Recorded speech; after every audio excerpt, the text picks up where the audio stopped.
10 марта специальная лингвистическая комиссия протестировала претендента в кандидаты на должность башкана Гагаузии Михаила Формузала на знание гагаузского языка. Тест не был сложный.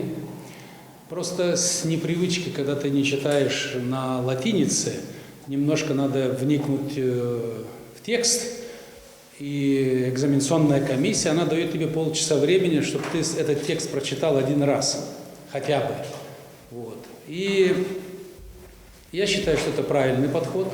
Каждый человек имеет возможность этот текст изучить.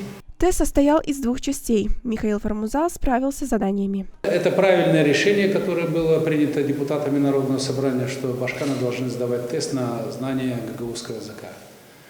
Второй вопрос – это взгляд на систему развития, сохранения, функционирования гагаузского языка. Он тоже очень интересный. По итогам обсуждения члены комиссии выдали Михаилу Формузалу соответствующий сертификат. Согласно уложению Гагаузии, башкан должен знать гагаузский язык. Мария Статова, Александр Глеков, Алексей Герчу, Новости ГРТ.